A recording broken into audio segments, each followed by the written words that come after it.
ये चार्ज क्या चीज है? वैसे तो मैंने जब इन्वेस्टिगेशन बताया था तो बताई थी चीजें, लेकिन उसमें इतना डिटेल्ड आपको स्टडी नहीं कराई गई थी।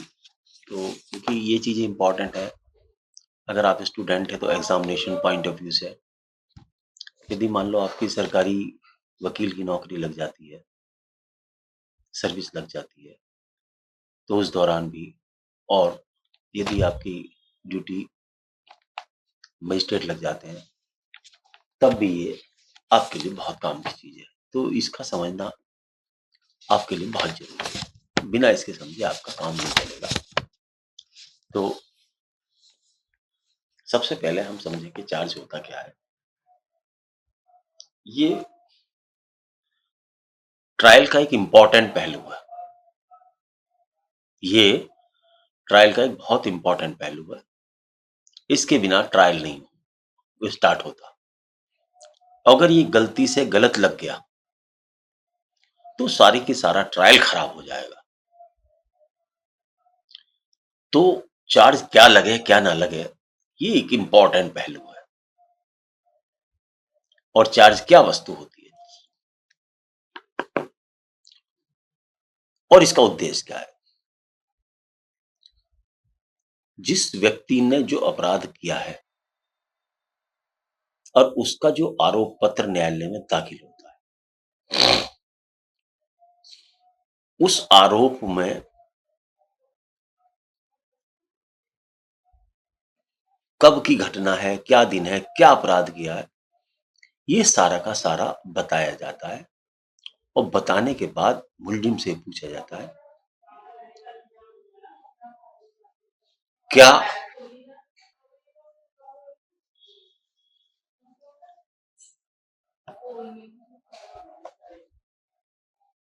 क्या आप अपराध स्वीकार करते हैं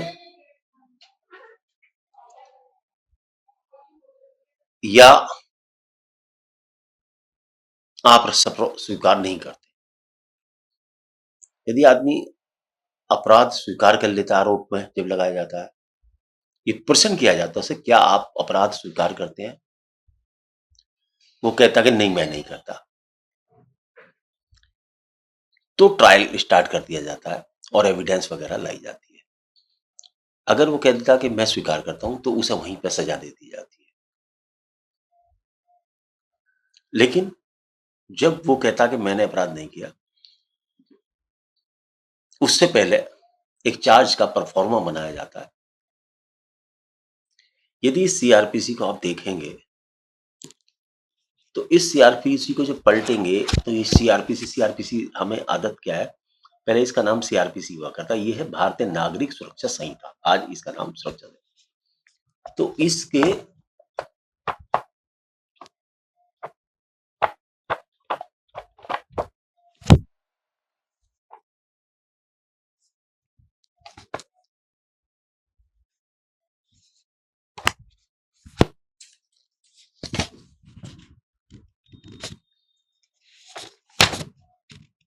इसकी लास्ट में जाके आपको कुछ मिलेंगे प्रारूप, फॉर्म नंबर 33। ये फॉर्म नंबर तो उन्होंने नाम के लिए दिया, लेकिन आप फॉर्म नंबर 33 को जब देखेंगे तो उसके अंदर चार्ज का क्या प्रारूप होगा वो दिखाया जाएगा। एक बनावे मतलब ड्राफ्ट चार्ज है, जिसे आप देखेंगे तो आपको बहुत फायदा देगा। वो ड्राफ्ट चार्ज है जो इस किताब के अंदर दिए गए हैं, वो इसी तरीके से वो चार्ज लगेगा। वो मैं भी अब बाद में बताऊंगा, जरा सा बैकग्राउंड बता दूंगा आपको। चार्ज का उद्देश्य ये होता है कि व्यक्ति को जिसका हम ट्रायल करने जा रहे हैं उसे ये बताएं कि किस दिन किस समय उसने क्या अपराध किया था। यदि उस अपराध का कोई नाम विशेष है तो उस नाम से, जैसे एक केस है दहेज हत्या, या तो वो नाम या वो सेक्शन जिसमें दहेज हत्या ऑफेंस है वो उसमें लिखा जाता है। मर्डर, तो या तो मर्डर भी लिखा जाएगा, और क्या सेक्शन है। तो ये सब चीजें, जैसे किसी ने गबन किया है तो गबन का जो सेक्शन है वो भी लिखा जाएगा, और गबन के लिए एम्बेजलमेंट शब्द का भी इस्तेमाल किया जाएगा। तो ये इस तरीके से उसके अंदर सारी चीजों का डिस्क्रिप्शन देके ये बताया जाता है कि तुमने ये अपराध किया है। इसका मेन उद्देश्य चार्ज का ये है। अब इसको जरा समझ लें कि इसका ये सेक्शन 234 से स्टार्ट होता है और अध्याय नंबर 18, चैप्टर नंबर 18 भारतीय नागरिक सुरक्षा संहिता के अंदर इसको डिफाइन किया गया है। यहां बात समझने वाली ज्यादा है। ये क्वेश्चंस पेपर में भी आ सकता है आपके। सबसे पहले जो इसमें बताया गया है कि ये तो जो मैंने आपको बता दिया, यही चार्ज होता है। लेकिन इसके अंदर क्या-क्या होना चाहिए, एक बार आपकी नॉलेज के लिए इस एक्ट के मुताबिक हम आपको बता देते हैं। एक तो अंदर एक तो बात आरोप पत्र के अंदर जो है जो आरोप लगाया जाएगा, मतलब जो फॉर्म परफॉर्मा बनाया जाएगा, उसके अंदर क्या-क्या चीज होनी चाहिए, ये देखा जाएगा। एक तो उसके अंदर ये लिखा जाएगा कि अपराधी ने क्या अपराध किया है। यदि उसका कोई नाम हो, जैसे मैंने पहले बताया, कोई नाम हो, तो वो नाम लिख दिया जाएगा अपराध का। और उस अपराध की अगर कोई परिभाषा दी गई है उसमें, तो परिभाषा दे दी जाएगी। और जिस धारा के अंदर दंड है या जिस धारा का पालन नहीं किया गया है, अर्थात जो सेक्शन उसमें लिखा है जिसका इन्फ्रिंजमेंट हुआ है, वो सेक्शन दे दिया जाएगा। जो सेक्शन भारतीय नागरिक संहिता का नहीं दिया जाएगा, भारतीय नागरिक सुरक्षा संहिता का नहीं दिया जाएगा, वो सब्सटेंटिव लॉ का दिया जाएगा, अर्थात भारतीय दंड संहिता का दिया जाएगा। या आपका अपराध कौन से एक्ट में आया है, मान लो SC/ST एक्ट में, एट्रोसिटीज ऑफ SC/ST एक्ट है, या एंटी करप्शन का जो एक्ट होता है, एंटी करप्शन एक्ट, उसके अंदर है, या भारतीय दंड संहिता के, ये वो उसमें डिटेल्स देनी होगी। ये किस भाषा में होगा? जो न्यायालय की भाषा होगी। ये अंग्रेजी में भी हो सकता है, हिंदी में भी हो सकता है, या अगर कोई स्टेट का मामला है तो स्टेट में वो उस भाषा में भी हो सकता है। लेकिन दिल्ली के अंदर और यूपी के अंदर जो सा मैंने नोट किया है, जहां का मैंने काम किया है, मैंने बाहर काम नहीं किया ज्यादा, स्टेट्स में और में अदर स्टेट्स में, तो झूठ क्या बोलना, तो दिल्ली में अंग्रेजी में ही चार्ज बनते हैं और यूपी के अंदर हिंदी में बनते हैं। लेकिन मजिस्ट्रेट साहब या जज साहब की मर्जी है, अंग्रेजी में भी फ्रेम कर सकते हैं, ऐसा कुछ नहीं है। दूसरी बात, इस चार्ज के अंदर किस समय घटना हुई थी, कहां स्थान पर हुई थी, किस मोहल्ले में हुई थी, किस दिन हुई थी, ये बात भी इस चार्ज में धारा 235 के तहत देना अनिवार्य है। 235 के तहत उसमें यह देना अनिवार्य है कि ये जगह घटना किस जगह हुई थी।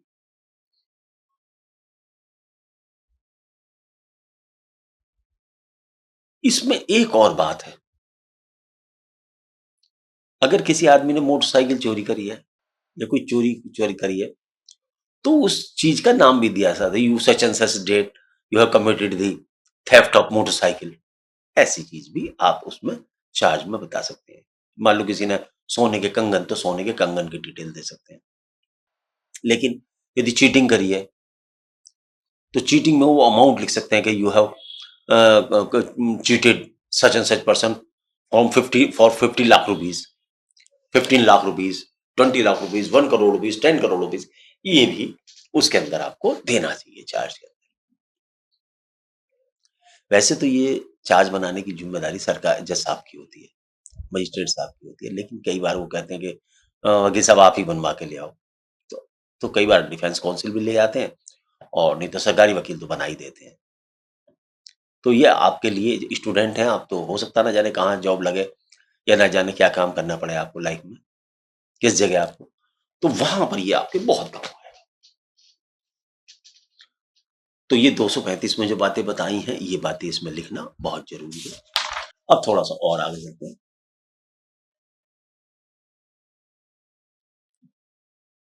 चार्ज में यदि उपरोक्त बातें तो बताई गई हैं, लेकिन कहीं लगता है कि किस रीति से किया गया है, किस रीति से किया गया है। अगर सूचनाएं प्राप्त नहीं है, खुल के नहीं पता लग रहा, तो रीति का वर्णन भी किया जा सकता, अन्यथा रीति का वर्णन करना अति आवश्यक नहीं है। हमें सिर्फ ये बताना है कि उसने क्या अपराध किया है। रीति बताना जरूरी नहीं है, जब तक कि ऐसा ना लगे कि मामला अधूरा रह जाएगा।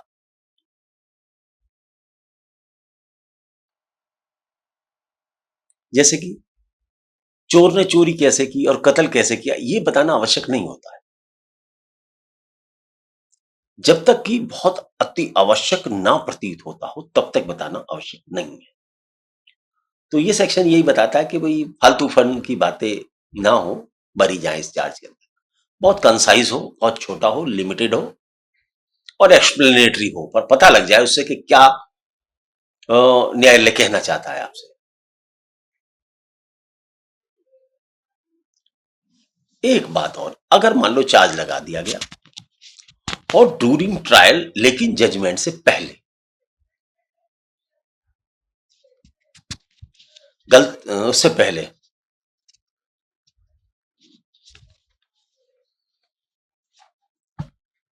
ये पता लगता है कि चार्ज में गलती लग गई है, चार्ज गलत लगा दिया गया। चार्ज का एक सबसे बड़ा कारण यह है, हम जिस चीज का चार्ज लगाते हैं, सजा भी उसी धारा में देंगे। अगर हमने चार्ज नहीं लगाया किसी धारा का, तो सजा भी नहीं दे सकते उस धारा में। तो समझ रहे हैं आप कितना इंपॉर्टेंट पहलू है। तो ऐसे में क्या है, हमें अमेंडमेंट ऑफ चार्ज करना पड़ेगा। अगर मान लो किसी वजह से जो चार्ज हमने सेक्शन में आगे लगाया है 234 में और 635 में जो चार्ज लगाया है, यदि वो जनाब याली गलत हो गया, तो बड़ी प्रॉब्लम क्रिएट हो जाएगी। आप सारी मेहनत दोबारा करनी पड़ेगी और चार्ज को अमेंड करना पड़ेगा, अल्टर करना पड़ेगा। लेकिन ये अमेंडमेंट जजमेंट से पहले होगा, ये अमेंडमेंट जजमेंट से पहले होगा। तो नया चार्ज बनाया जाए। इसका एक नियम और भी है, हम बता देते हैं आपको। यदि आपने 302 का चार्ज लगा दिया है, अर्थात ज्यादा सजा का चार्ज लगा दिया है, ऐसे समझाता हूं आपको कि यदि आपने कत्ल का चार्ज लगा दिया और कत्ल सिद्ध नहीं होता और लगता है कि ये मामला कत्ल का ना होकर सदोष मानव वध का, अर्थात कल्पेबल होमोसाइड का है, तो कत्ल के चार्ज में ज्यादा सजा है और उसके अंदर जो है कम सजा है, तो उस वाले चार्ज में कोर्ट सजा दे सकती है, इससे इफेक्ट नहीं आएगा। लेकिन यदि कहीं अन्यथा कोई बात ऐसी हो जो चार्ज में ना आई हो, जिसका ट्रायल होना जरूरी है, तो उसके लिए अल्ट्रेशन किया जाता है।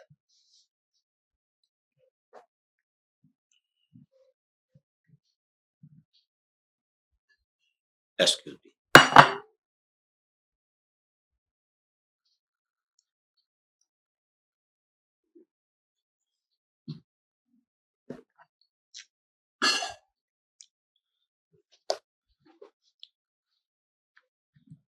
अगर चार्ज अल्टर किया जाता है, सबसे पहली बात तो ये निर्णय से पहले अल्ट्रेशन होना चाहिए, और जो अल्ट्रेशन किया है, जो नया चार्ज बताया है, वो मुलजिम को पढ़ के दोबारा सुनाया जाना चाहिए। अगर चार्ज लगाने के बाद में फिर आगे बढ़ा जाएगा,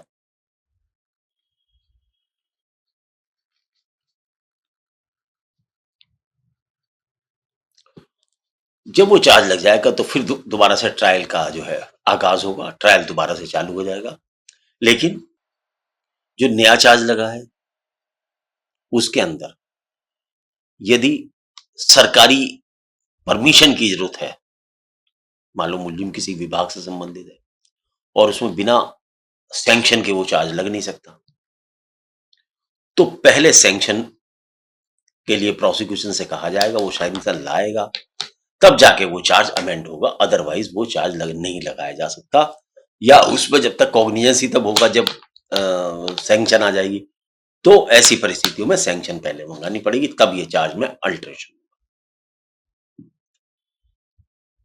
तो ये चार्ज के अल्टरेशन के नियम सेक्शन 239 में दिए। देखिए, हर नियम याद रखना तो भारी है, लेकिन आपको ये पता होना चाहिए कौन से चैप्टर में चार्ज का है। लेकिन आपको अगर ये मैं बताता हूं कि अगर आपने सुन ली वीडियो, तो ये आपके जहन में इतना रह जाएगा कि हाँ, देखिए सारी बातें तो याद नहीं रहती, आदमी भूल भी जाता है। आपके जहन में रह जाएगा कि हाँ, कभी किसी टीचर ने हमें ऐसी बात बताई थी। तो आप जब किताब खोलेंगे तो ये सब चीजें मिल सकती हैं दोबारा से आपको। लेकिन यदि आपको पता ही नहीं है तो किताब क्या खोलोगे? भाई, किताब तो आप तभी खोलोगे जब आपको पता होगा कि चार्ज नाम का भी कोई चीज होती है। जब आपको पता ही नहीं चार्ज क्या है, तो जो चल रहा है कोर्ट में चल रहा है, फिर आपके वकील होने का फायदा ही क्या है? वकील होने का फायदा तो तभी है ना, आपको पता हो लॉ क्या है। लॉ पता ही नहीं है आपको। आज स्थिति ये हो रही है कि हजारों वकील घूमते हैं, लेकिन जो टॉप लॉयर्स हैं वो पूरी बार के अंदर 5 या 10 होते हैं। 5 या 10% का रेशो है। काम तो सब पे ही है। आदमी तो सभी कोट पहने घूम रहे हैं। लेकिन जिनको जिसे एडवोकेट कहते हैं, एडवोकेट के सामने एक शब्द लगता है लर्निड एडवोकेट। लर्निड मीन्स विद्वान। कुछ लोग तो सिर्फ एलएलबी जो है, ये छोटी-छोटी 20-20 रुपए की किताब ले आते हैं।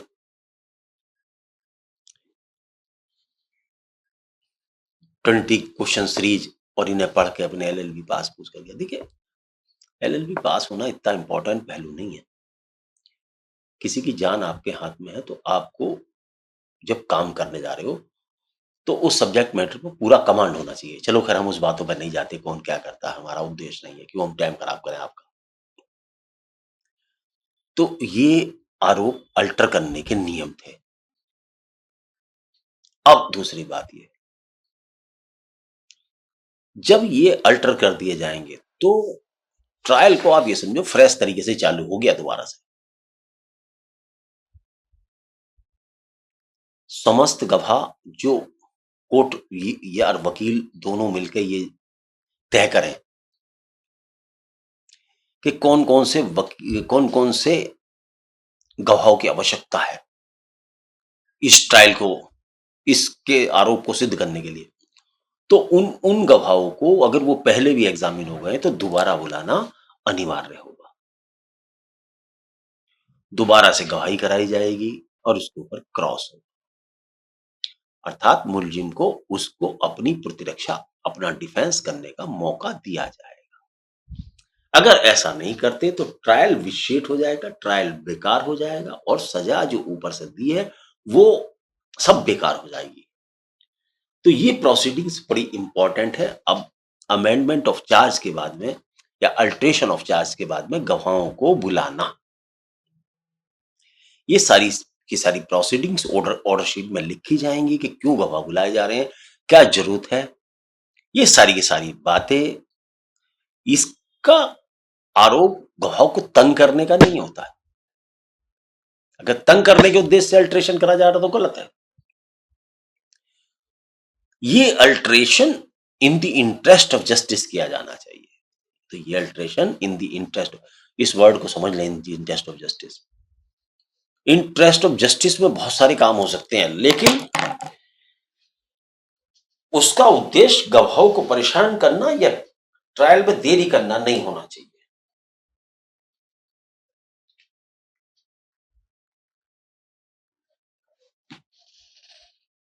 तो इस बात को आप अपने तस्दीक दिमाग में रखें कि ये सारी की सारी जो है, इनका उद्देश्य जस्टिस करना है, ना कि इनजस्टिस करना।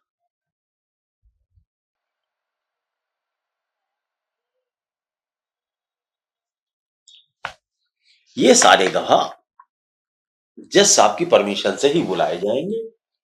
बिना उनकी परमिशन के कौन गवाह बुलाना आवश्यक है, कौन नहीं बुलाना, ये जज साहब की मर्जी के ऊपर डिपेंड करता है। तो ये तो रहा चार्ज के बारे में, बहुत छोटा मामला है ये, चार्ज के बारे में आपको पता लगा। अब थोड़ा सा और कर लें। चार्ज सेक्शन 241 कहता है कि चार्ज आप मान लो आज किसी ने चोरी करी और चोरी से पहले वो उनने किसी का सिर फोड़ा था,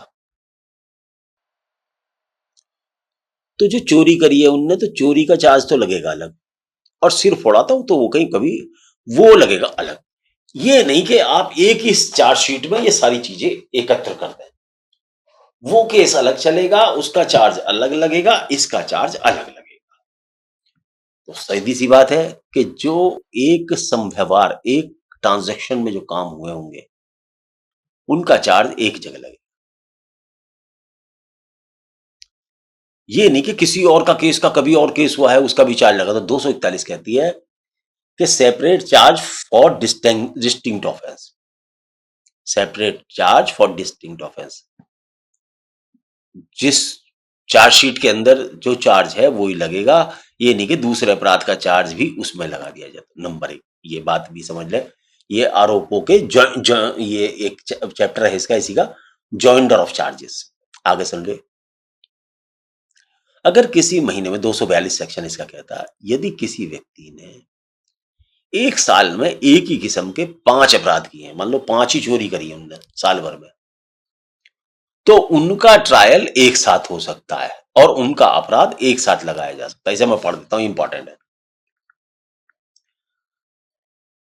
जब किसी व्यक्ति पर एक ही किस्म के एक से अधिक अपराधों का अभियोग है, ऐसे अपराधों में से पहले अपराध से लेकर अंतिम अपराध 12 मास के अंदर ही किए गए हैं, चाहे वह एक ही व्यक्ति के बारे में किए गए हों या नहीं, तब उस पर उनमें से पांच अपराधों के लिए एक ही विचारणा में अपराध लगाए जा सकते हैं, आरोप लगाए जा सकते हैं। अर्थात एक चार्जशीट में ये 5 केस हो सकते हैं। यदि वो सिमिलरिटी है चोरी के, तो चोरी के ही, भले ही उनमें टाइम थोड़ा अलग हो, ऊपर वाली धारा से ये थोड़ा भिन्न है। मुलजिम एक ही हो, कंप्लेनेंट चाहे अलग अलग हो, लेकिन हो चोरी की, एक ही प्रकार के अपराध हैं 5, तो कर सकते हैं, लेकिन होने चाहिए एक ही सेक्शन वाले। तो ये सेक्शन 242 इस बात को बताता है।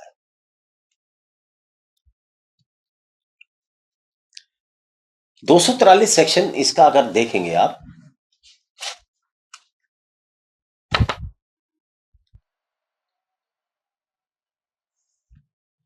कई बार अपराध क्या होता है कि एक आदमी ने एक नकली वसीयत बनाई, उसके आधार पर संपत्ति किसी को बेच दी और उससे पैसे ले लिए। तो अब यहां क्या है,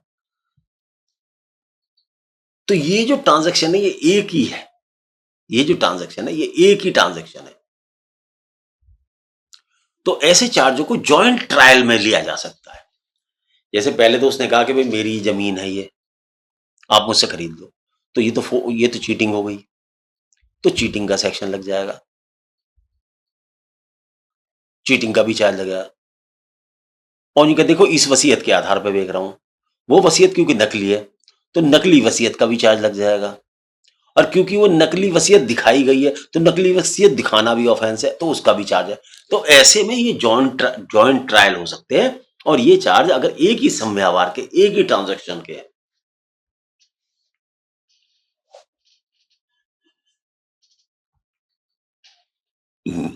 तो एक ही चार्ज लग सकता है।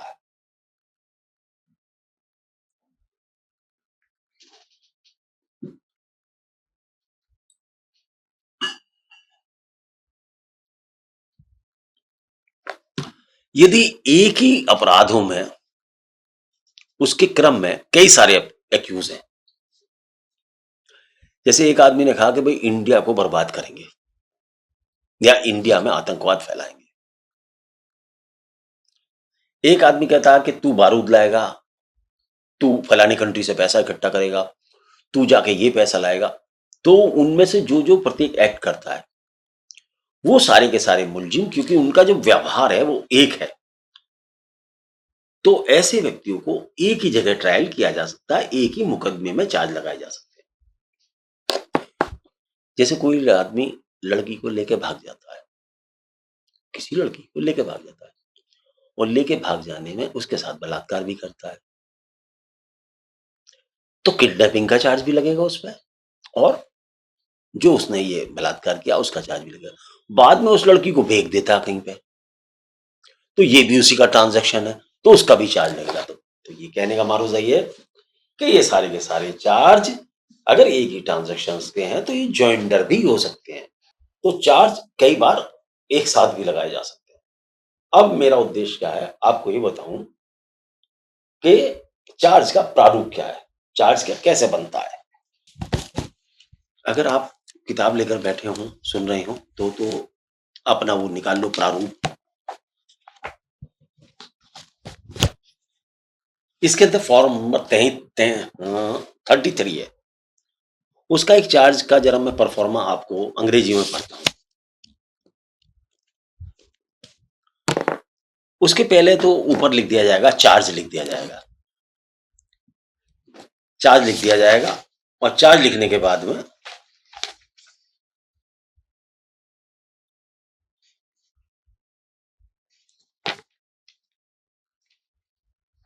और सपोज करो उसका एक ही हेड है, एक ही मतलब उसका वो है, अपराध का एक ही वो है।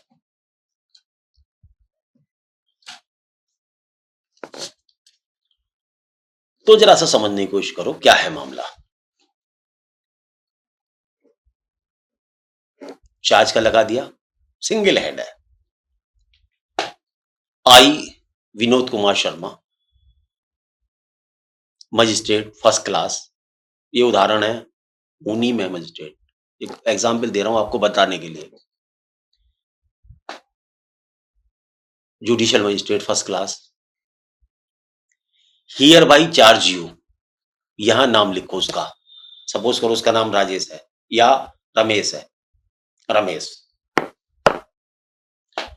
Ramesh son of such and such as follow. इससे ऊपर एफआईआर नंबर अंडर सेक्शन ऊपर भी लिख दिए जाएंगे, एक कोने में एफआईआर नंबर अंडर सेक्शन पहले लिखे जाएंगे। That on that you that you on or about, यहां date time place, waged war against the government of India, waged war against the government of India and thereby committed an offense punishable under section 147 of the Bharatiya न्याय संहिता and within the cognizance of this court। तो ये जो language है, ये language लिखना बहुत जरूरी है उसमें। तो देखिए यहां पर क्या है, committed an offence punishable under section 147 section भी लिखा गया हमारे द्वारा, and waged war against the government, ये वो नाम है अपराध का, ये नाम जो है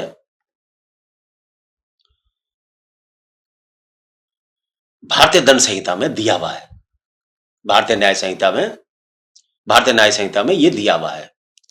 भारतीय न्याय संहिता लिखा है इसमें ना, भारतीय न्याय संहिता, हाँ भारतीय न्याय संहिता में ये दिया हुआ है। तो ये लैंग्वेज में आना चाहिए Nyaya Sanhita, and within the cognizance of this court, ये जरूर लिखना चाहिए within the cognizance of this court, cognizance में बहुत जरूरी है। आगे लिखता है, फिर लिखेगा and I hereby direct that you be tried by the court on the said charge, sorry, and I hereby direct that you be tried by this court on the said charge।